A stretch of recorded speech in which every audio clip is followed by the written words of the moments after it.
మంచిది. ప్రియమైన దేవుని పిల్లలారా, మన ప్రభువైన యేసుక్రీస్తు ప్రభువారి యొక్క శ్రేష్టమైన ప్రశస్తమైన నామమును బట్టి కుడి వచ్చిన మరి యొక్క రక్షణ మార్గం శ్రోతలకు, విశ్వాసులకు on God's duty YouTube channel ద్వారా దేవుని వాక్యాన్ని వీక్షిస్తున్న వీక్షకులకు, మరి విశ్వాసులకు నా హృదయపూర్వకమైన శుభములు, వందనాలు తెలియజేస్తున్నాను. దేవుడు మిమ్మల్ని దీవించాలి, దేవుని వాక్యంలో స్థిరపరచాలి. అటు యొక్క దీవెన సమృద్ధిగా మీ కుటుంబాలకు దేవుడు దయచేయును గాక. ఆమేన్. ప్రియులారా, మరి మీరు యొక్క క్రైస్తవ సహవాస ప్రార్థన మందిరం పక్షముగా జరిగిస్తున్న ఈ పరిచర్యను మీరు వీక్షిస్తూ మీరు ఎంతగానో ఆశీర్వదింపబడుతున్నారని, దీవెన పొందుతున్నారని, మెలకువ కలిగి ప్రేరేపించబడుతున్నారని, రేపబడుతున్నారని నేను ఎంతగానో ఆశిస్తూ, మీరు దేవుడి వాక్యాన్ని ఆలకిస్తున్న అనేకుల కొరకు సంగమ పక్షముగా మేము ప్రార్థన చేస్తున్నాం. మీ యొక్క సలహాలు, సంప్రదింపులు, మీ ప్రార్థన అవసరతలు ఏమున్నప్పటికీ కూడా మరి మీరు ప్రార్థన చేసుకున్న తర్వాత మరి మాకు కూడా తెలియజెప్తే మేము కూడా మీ గురించి ప్రార్థిస్తాం. సో అందును బట్టి మరి స్క్రీన్ మీద నా నంబర్ వస్తుంది, మీరు తప్పకుండా దానికి ఫోన్ చేయొచ్చు. దానికోసం ఎటువంటి ఇబ్బంది లేదు ప్రియారా. సో దేవుని వాక్యమును ఈ వారం విందాం. మరి దేవుని యొక్క చూపిన కృప ఎంతో భయంకరమైన ఎండ వాతావరణం నుంచి ఒక చల్లటి వాతావరణం తీసుకొస్తూ ఉన్న ప్రభుని బట్టి కృతజ్ఞతాస్తులు చెల్లిస్తూ దేవుని వాక్యం ధ్యానం చేద్దాం. ఈరోజు ఒక నూతన అంశాన్ని ధ్యానం చేయబోతున్నాం. చిన్న ప్రార్థన చేసుకుందాం. దయచేసి తరలి వంచండి. కొరమేంటి పరలోకమందున్న మా తండ్రి, మీ ఉన్నత నామానికి స్తోత్రాలు. ప్రభువా, ఈ యొక్క సాయంకాలం వేళ మీ విలువైన మాటలు వినటానికి సిద్ధపడ్డాం. మా అందరికీ చక్కని జ్ఞానాన్ని, పరిపూర్ణమైన దీర్ఘాయువును, క్షేమంనిచ్చి నేను నీ యొక్క విలువైన మాటల ద్వారా మమ్మల్ని పరిశుద్ధపరిచి మేము పరలోక రాజ్యానికి వారసులుగా ఆ స్వాస్థ్యాన్ని పొందుకునే భాగ్యాన్ని మా కొరకు ఉంచిన, మా కొరకు నేను సిద్ధపాటు చేసిన ఆ బహుమానాన్ని పొందుకునే భాగ్యం మాకు అనుగ్రహించి మా ముందు నడిచిన అనేక భక్తుల జీవితాలు మాదిరిగా పెట్టుకుని మేము ప్రయాణం చేయడానికి సహాయం చేయమని క్రీస్తు నామములో అడుగుచున్నాను తండ్రి. ఆమేన్. వందనాలు పిల్లరా. జాగ్రత్తగా విందాం. ఈరోజు మనం వింటున్న వాక్యం, మరణించిన వారు ప్రేతాత్మలుగా లేదా దెయ్యాలుగా మారతారా? మరణించిన వారు అంటే చనిపోయిన వారు మరలా ప్రేతాత్మలుగా మారి లేదా దెయ్యాలుగా మారి, భూతాలుగా మారి ఈ భూమి మీదకి మరలా వస్తారా అన్నదాన్ని ఈరోజు మనం ధ్యానం చేయబోతున్నాం. ఒక విశేషమైన చంచలనాత్మకమైన సందేశం, వర్తమానం, సబ్జెక్ట్ విందాం. ప్రియులారా, దేవుని ఆలోచనలో మన ఆలోచన కలిపి మనం ముందుకు వెళ్ళాలి తప్ప, ఆయన మార్గంలో ఉండి ఆలోచించాలి తప్ప, మన సొంత జ్ఞానము కలిగి ఆలోచించడం వల్ల మనం ఓడిపోతాం, మనం నిరత్తరులుగా ఉండిపోతాం, నిశ్చేష్టులమైపోతాం. సో దేవుని ఆలోచనలో మనం ముందుకి ఆలోచించినప్పుడు చాలా విషయాలు మనకి అర్థమవుతాయి. ప్రియమైన దేవుని సంఘబిడ్డలారా, ఒక అద్భుతమైన సంగతిని మనం ధ్యానం చేయబోతున్నప్పుడు లేఖనాలలో కొన్ని సత్యాలని మనం ఆలోచించుకుంటూ చాలామంది చెబుతున్న మాటలు అవి ఎంత అబద్ధాలో మనము నేర్చుకుందాం, తెలుసుకుందాం. ప్రసంగి గ్రంథం 10వ అధ్యాయము 14వ వచనం. కలగబోవునది ఏదో మనుషులు ఎరగక యుండినను అంటే భవిష్యత్తు జరగబోయేది, రేపేమో జరుగుతుందో, నెక్స్ట్ మినిట్ ఏం జరుగుతుందో మనిషికి తెలియకపోయినా సరే బుద్ధిహీనులు అలాగా ఎవరైతే ఎరగకుండా మాట్లాడతారో, ఎరగకపోయినా మాట్లాడతారో వారికి ఒక ట్యాగ్ ఇచ్చింది బైబిల్. వారు బుద్ధిహీనులు, బుద్ధి లేనివారు, బుద్ధి లోపించిన వారు. వాళ్ళు ఎలా మాట్లాడతారంటే విస్తారంగా మాట్లాడతారు బుద్ధిహీనులు. అందులో జరగబోయేది కలగబోయేది ఏదో తెలియనప్పటికీ అలాగ మాట్లాడేవారు బుద్ధిహీనులు అన్న బైబిల్. అలాగ దేనికోసం ఎక్కువ మాట్లాడతారంటే వీళ్ళు అనేక విషయాలు మాట్లాడతారు. అందులో ఒక విషయం, నరుడు మనిషి చనిపోయిన తరువాత ఏమి జరుగునో ఎవరు తెలియదీతురు, ఎవరు తెలియజేస్తారు, ఎవరికి తెలుసు? ఏమండి, మనుషుల ఆలోచనలు కాకుండా దేవుని ఆలోచనలు మనం జాగ్రత్తగా ముందుకు వెళదాం ప్రియులారా, ఆలోచిస్తూ. ఏమండి, ఇక్కడ ఈ మాటలు రాసిన ఆయన తక్కువడు కాదు, దద్దమ్మ కాదు, రాయించిన ఆయన కూడా అమాయకుడు కాదు. రాయించిన ఆయన పరిశుద్ధాత్ముడు, రాసిన ఆయన సొలొమోను మహారాజు. 40 సంవత్సరాలు ఏకఛత్రాధిపత్యంగా రమారమి సుమారుగా 40 లక్షల జనాంగాన్ని ఆ రోజుల్లో, ఈరోజు ఒకవేళ సగటును ఆలోచిస్తే 4 కోట్ల మంది, అంతమంది ప్రజల యొక్క నిడివి కలిగిన జనాంగాన్ని, కుడి ఎడమలు తెలియని జనాంగాన్ని పరిపాలించిన రాజు, జ్ఞాని. అనేక దేశాల నుంచి తన జ్ఞానాన్ని తెలుసుకోవటానికి వచ్చిన వారు అనేకులు ఉన్నారు. ఎంతోమంది రాజకుమార్తెలు ఆయన్ని జ్ఞానాన్ని చూసి పరవశించారు. అటువంటి జ్ఞాని చెప్తున్న ఒక అద్భుతమైన విషయం, ఒక చంచలాత్మక విషయం ఇక్కడ ప్రస్తావించడం జరిగింది ప్రియులారా. కలగబోయింది ఏదో మనిషి తెలియకుండా ఇష్టానుసారంగా మాట్లాడతాడు. వాడు ఎవడు అంటే బైబిల్ చెప్పింది బుద్ధిహీనుడు, యూజ్లెస్, నిరుపయోగమైన మనిషిని చెప్పిందండి. అయితే ఈయన ఇక్కడ ఎత్తిన ఒక సన్నివేశం, ఒక సందర్భం ఏంటంటే, చనిపోయిన వాడు ఎక్కడికి వెళతాడు,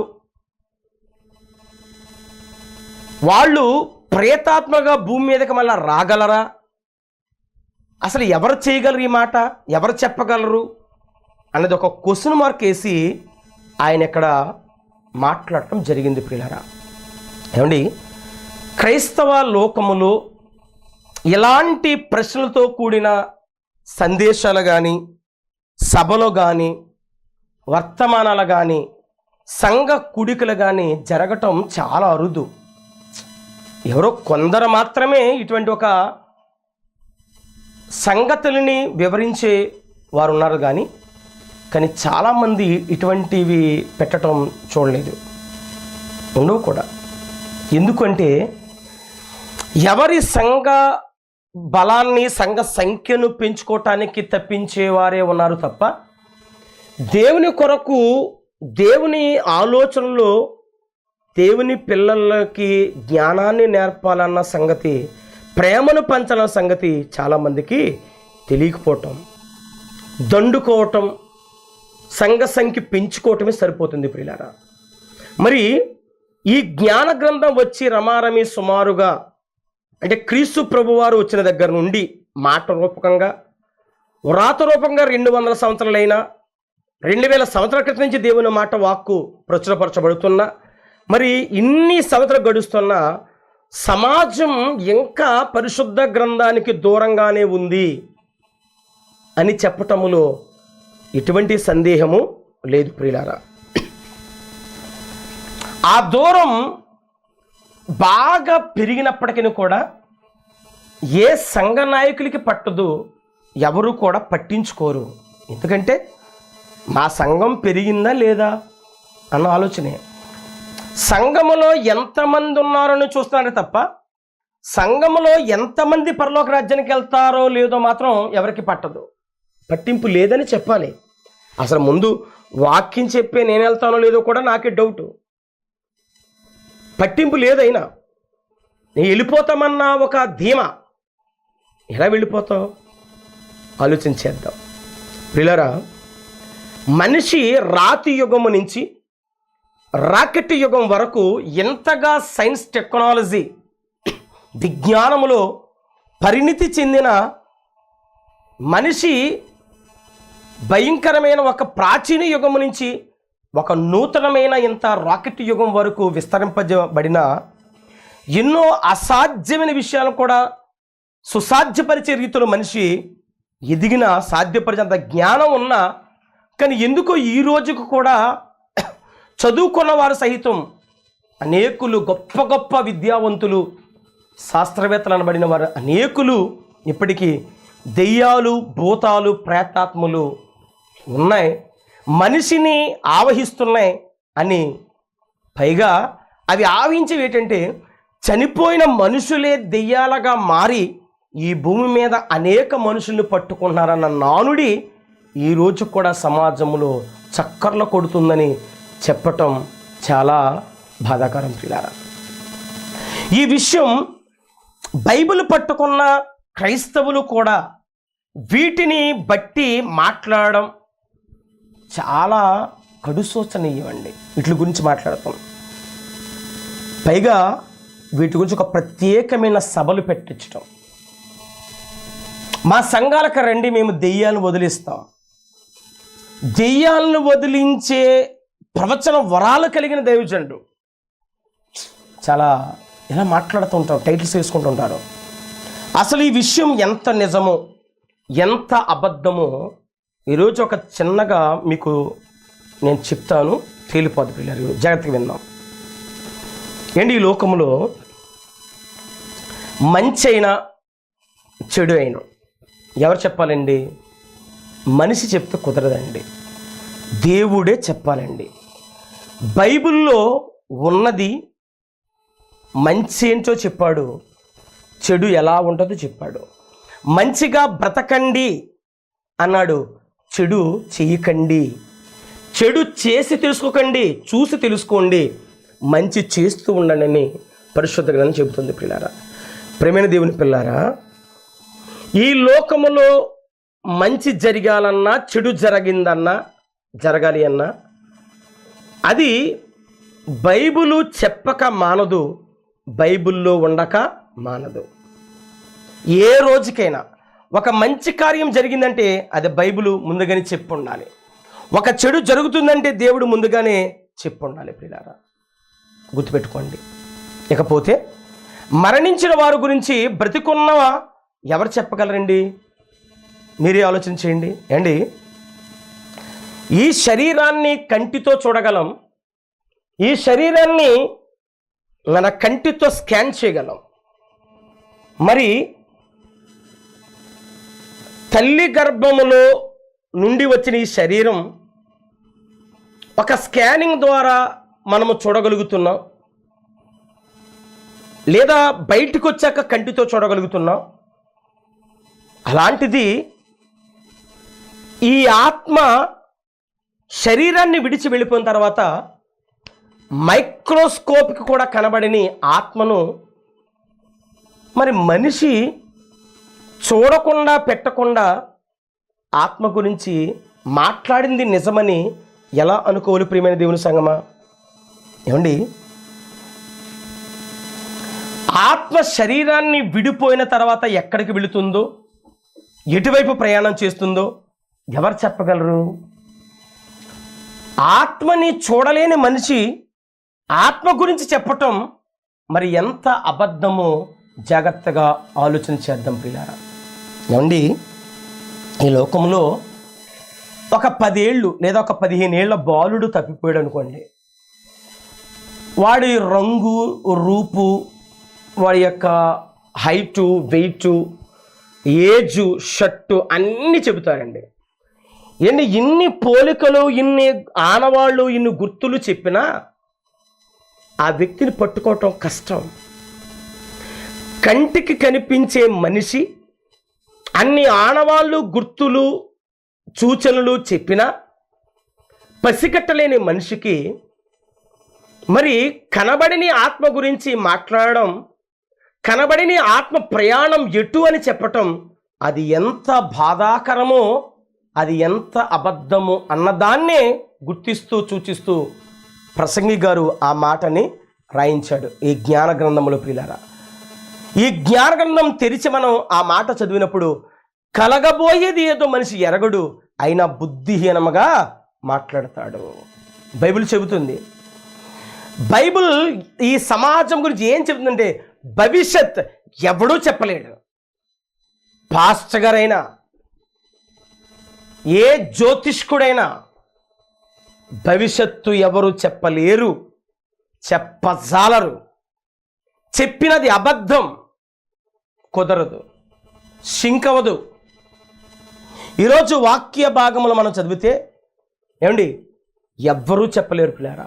నేను గత ఎన్నికలో 2 years బ్యాక్ ఒక జ్యోతిష్యులు చెప్తున్నాడు, నారా చంద్రబాబు నాయుడు గారు కుప్పములో 25,000 ఓట్లతో తేడాతో ఘోర పరాజయం పొందుతాడు. కాదు, రాసి పెట్టుకుని మడిచి ఎక్కడ పెట్టుకున్నాడు ఆయన. నిన్న చూసిన క్లిప్పింగ్ ఎవరు వేశారు, కానీ ఆయన బంపర్ మెజారిటీతో గెలిచాడండి. జస్ట్ ఒక 2 నెలల్లో జగన్మోహన్ రెడ్డి రమారమి 120-30 సీట్లతో గెలుపొందుతారు అని చెప్పారండి జ్యోతిష్యులు. ఎవరు ఊహించని విధముగా వాటిమి పాలయ్యాడండి ఆయన. అంటే ఎందుకు ఈ మాట చెబుతున్నాను అంటే, భవిష్యత్తు ఎవడు చెప్పలేడు, ఎవరి వల్ల కాదు, ఎవరి వల్ల కాదు. జగన్ యొక్క ముహూర్త బలాన్ని బట్టి, పేరు బలాన్ని బట్టి, ఆయన చక్రాన్ని బట్టి మరలా ఆయనే 30 సంవత్సరాల సీఎం అన్నారండి. ఎక్కడండి ఉన్నారా? లేరు. భవిష్యత్తు చెప్పటం ఎవరి వల్ల కాదు పిల్లారా. ఒకవేళ అలాగ భవిష్యత్తే ముందు చెప్పగలిగితే వైఎస్ రాజశేఖర హెలికాప్టర్ ప్రమాదాన్ని ముందే గుర్తించి చెప్పాలి. అలాగ ఎంతోమంది సినీ తారలు సౌందర్య చనిపోక ముందే చెప్పి తీరాలి. ఒక కోట శ్రీనివాసరావు కుమారుడు, ఒక బాబు మోహన్ గారు కుమారుడు చనిపోక ముందే చెప్పగలగాలి జ్యోతిష్యులు. ఎందుకు చెప్పలేదు? దట్ ఈస్ ఇంపాసిబుల్, చెప్పడం కష్టం. కలగబోయేది మనిషి చెప్పలేడు, అలాంటిది చనిపోయిన ఆత్మ గురించి ఎలా చెప్పగలడు? ప్రియమైన దేవుని సంగమా, ఒకవేళ చెప్పిన అది అబద్ధమవుతుంది తప్ప నిజం ఎలాగవుతుంది? చెప్పలేడని బైబిల్ సవాల్ చేస్తుంది ప్రపంచానికి. భవిష్యత్ ఎవడం వల్ల కాదు, ఎవరు చెప్పలేరు, కుదరదు బైబిల్ చెప్తుంది పిల్లరా. పండితులు, కవులు, ఈ ప్రపంచ మేధావులు అనేకులు చావు తర్వాత ఏమి జరుగుతుందో, ఆత్మ ఎక్కడికి వెళ్ళిపోతుందో ఎవ్వరూ చెప్పలేరు. ఎందుకు తెలుసా? ఆత్మను ఎవరు చూడలేరు, చూడలేదు. చూసిన వాటినే చెప్పలేని మనం చూడలేని దానిని ఎలా చెప్పగలము? చెప్పలేం. అది ఆత్మీయ నేత్రాలు కలిగిన ప్రభువైన దేవాది దేవుడు చూడగలడు, చెప్పగలడు. ఆయన చెప్పింది నిజమవుతుంది తప్ప మనుషులు చెప్పింది నిజము కాదు. అందుకే మనుషులు ఇష్టం వచ్చినట్లు మాట్లాడతాడంట. నిజమండి, ఇష్టమని మాట్లాడతాడు, నిజమే. ఒకడు అంటాడు, మనిషి చనిపోయిన తర్వాత చాలామంది అంటారన్నమాట, ఇక ఆడ గాలి పోయిందిరా అంటారు. ఏం పోయింది? గాలి పోయిందంట.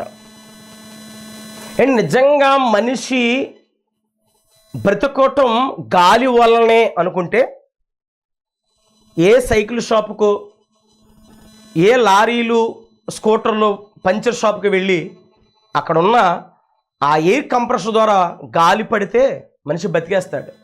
నిజంగా మనిషి గాలి అనుకుంటే, ఇష్టానుసారంగా మాట్లాడతామంటే, ఇవే బుద్ధిహీనంగా మాట్లాడతామంటే, ఒకడ గాలి పోయిందిరా, గాలి పోయిందా, గాలి అంట. ఒకడు గాలి అంటాడు, అరే ఆడి మీద గాలి పడింది. ఏం పడింది? గాలి పడిందా?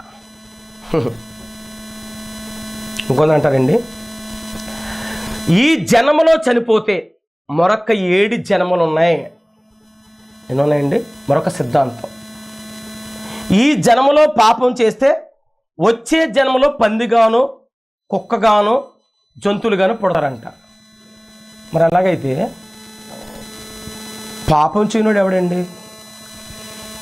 అసలు మనం ఆలోచిస్తే ఇప్పుడు మనుషుల కంటే భూమి మీద వాళ్ళు చెప్పింది నిజమైతే పశువులే ఉండాలి, జంతువులే ఉండాలి ఎక్కువ. కానీ జరుగుతుందా? అబద్ధం. ఏ భేదం లేదు, అందరూ పాపం చేశారు. బైబిల్ చెప్తుంది, హెబ్రీ పత్రిక 9వ అధ్యాయం 27వ వచనంలో, మనుషులు ఒక్కసారి మృతి పొందాలి, నియమం అది. జన్మలేమి లేవండి, బైబిల్ చెప్తున్న సత్యం. తర్వాత మరొకరు అంటారు, చనిపోయిన వారు దెయ్యాలుగా మారిపోయారు. ఇలాగా మనిషి దెయ్యముగా, ప్రేతాత్మగా, భూతముగా, గాలిగా, అదే చెప్పుకున్న మాటలు మారిపోవటానికి వాళ్ళు కొన్ని రీజన్స్ చెప్పారండి.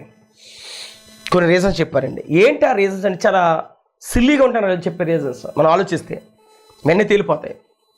వాళ్ళు ఎక్కువగా మరణించిన మనిషి ఆత్మ ఇలాగ భూతాలుగా, ప్రేతాత్మలుగా, దెయ్యాలుగా మారిపోవటానికి, గాలిగా మారిపోవటానికి కారణాలు వాళ్ళు ఒక 3 కారణాలు చెప్పారండి. ఏంటి ఆ 3 కారణాలు అంటే, ప్రాముఖ్యంగా ఎవరికైతే కోరికలు చావవో, అంటే కోరికలు తీరవో, కోరికలు తీరకుండా చనిపోయిన వారు దెయ్యాలుగా మారిపోతారు. 2, ఎవరైతే బలవర మరణం అంటే ఆత్మహత్య చేసుకుంటారో, చావుని కొని తెచ్చుకుంటారో, కావాలని చచ్చిపోతారో, అదే ఒక ఇండ్రిని తాగటము, గుళికలు తినటము, ఉరి వేసుకోవటము, ట్రైన్ కింద పడుకుంటాము, ఇలాగా నిధులు దూకటము, ఇలా బలవన్న మరణం ఎవరైతే చెందుతారో వాళ్ళు భూతాలుగా, ప్రేతాత్మ, గాలిగా మారిపోతున్నారు అని చెప్పారండి. 3వది, ఎదుటి వ్యక్తి పైన ఒకవేళ ఎవరి మీద పగ తీరకుండా చచ్చిపోతే వారు ఏమైపోతారంట? ప్రేతాత్మగా మారిపోతారంట. ఈ 3 కారణాలు చెప్పారండి. ఎవరు చెప్పారు ఈ మాటలు అంటే దేవుడు కదండి, మనుషులు చెప్పారండి. వాళ్ళ గురించి బైబిల్ చెప్తుంది, బుద్ధిహీనులు విస్తారంగా మాట్లాడతారంట. ఆత్మ చూడని వాళ్ళు చెబుతున్నారండి. ఎందుకు వీళ్ళని చెప్పారంటే దానికి ఒక కారణం ఉందండి. జగన్మోహిని సినిమా దగ్గర నుంచి మొన్న వచ్చిన అరుంధతి సినిమా వరకు కూడా ఇవన్నీ ఇలాంటి సినిమాలే అండి. ఈ దెయ్యం, భూతం కథలే, ఈ కథలే కదా. నవలలు, సినిమాలు, సీరియల్స్, వీటి ప్రభావం మనిషిపైన బాగా పడటం వల్ల, ఒక అబద్ధం పదే పదే చెప్పడం వల్ల నిజమే కూర్చుందండి. లోకంలో ఒక సామెత ఉంది, నలుగురు ఆడిందే మాట, నలుగురు నడిచిందే బాట.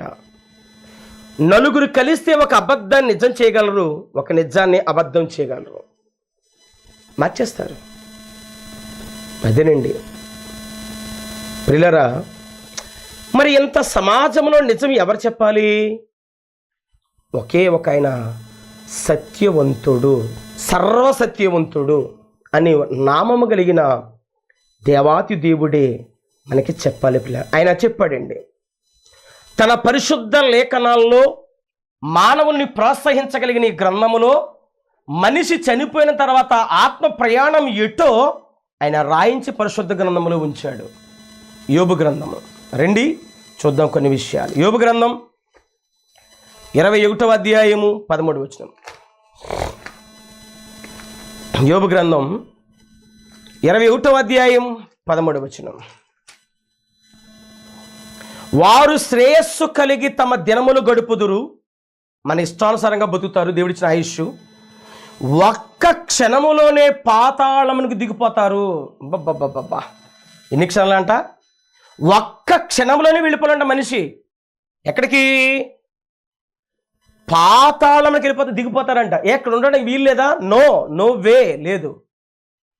మరి మనం ఏమనుకుంటామంటే, ఎవరన్నా మన ఇంటి ముందో, మన ఇంటి పక్కనో, మన వీధిలోనే ఎవరైనా చనిపోయారనుకోండి, సాయంత్రం చల్లబడి 6 అవుతుంది రాగానే తలుపు మూసేస్తామే తలుపులు తీయం. ఏంటి అక్కడ ఉన్న దీపాన్ని కూడా చూడం. చనిపోయి పాతిపడి వచ్చిన తర్వాత దీపాన్ని చూస్తారు వీళ్ళు దీపం వెలిగిస్తే.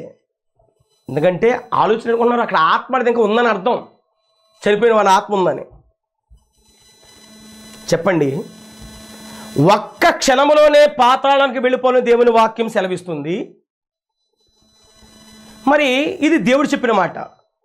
మరి మనుషులు ఏమంటారంటే ఇంకా ఇక్కడే తిరుగుతున్నాడు, ఎక్కడే ఉంటాడు, ఆత్మశాంతి చేయలేదు కదా అని అంటారు. ఏది నిజం? దేవుడు చెప్పింది నిజమా, మనుషులు చెప్పింది నిజమా? మనందరికీ తెలుసు, యేసుక్రీస్తు ప్రభువారు ఒక జరిగిన యథార్థ సంఘటన లూకా సువార్త 16 చెప్తారండి. లాజరు ధనవంతుడు ఇద్దరు చనిపోయారు. మన రక్షకుడైన యేసుక్రీస్తు ప్రభువారు కలువరి శిలువలో మరణం, పునరుద్ధానం, ఆయన సమాధి పునరుద్ధానం జరిగించిన యేసుక్రీస్తు ప్రభువారు ఆయన బ్రతుకున్న భూమి మీద బ్రతికిన దినాల్లో చెప్పాడు. ఆయన ధనవంతుడు వెంటనే వెళ్ళిపోయాడు వేదనకర ప్రాంతానికి, లాజరు వెంటనే నెమ్మదిగల ప్రాంతానికి వెళ్ళిపోయాడు. పిల్లారా, అది బైబిల్ చెప్పిన సత్యం. ఒక్క క్షణంలో వెళ్ళిపోయారు. వెళ్ళిపోవాలి. ఆత్మని చూడని మనిషి చెప్తే అది అబద్ధం. ప్రభువైన యేసుక్రీస్తు ప్రభువు చెప్పారు, ఆయన వెంటనే వెళ్ళిపోయారండి. అది దేవుడు ఆత్మకి ఏర్పాటు చేసిన రూట్, అది అలా వెళ్ళి తీరాలి. మరి వెళ్ళిపోయిన వారు మరలా తిరిగి వచ్చే అవకాశం ఏముందా? ఓకే, వెళ్ళిపోయారు అయ్య గారు, మళ్ళీ తిరిగి వస్తారు కదా అనుకున్నామా? తిరిగి వచ్చే అవకాశాలు ఉంటాయా? చూద్దాం. ఇప్పుడు వచ్చేవారు, అప్పటి వరకు సెలవు. ప్రార్థన చేసుకుందాం. యేసుక్రీస్తు ప్రభువారి నామాన్ని స్మరించుకుందాం. ప్రార్థన. పరిశుద్ధుల స్తోత్రాలు. నీ పిల్లలు శ్రద్ధగా మంచి విషయాలు వింటున్నారు. అవగాహన లోపం ఉంటే సరి చేసుకునే భాగ్యం ఇవ్వండి. మరలా విని ఆలోచించి ధ్యానించి యోపుకివ్వండి. సమయుత జ్ఞానంతో నింపండి. దేవుని వాక్యం వినటానికి ఉన్న శ్రోతలు, విశ్వాసులు అందరినీ దీవించండి.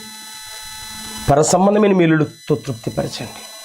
వారి అవసరతలు దేవుని మహిమ, దేవుని యొక్క ఐశ్వర్యములో క్రీస్తు మహిమ ప్రతి అవసరత వరకు తీర్చమని, వాక్యం వింటున్న పిల్లలందరినీ ఆశీర్వదించమని యేసు నామములో అడుగుచున్నాను తండ్రి, ఆమేన్.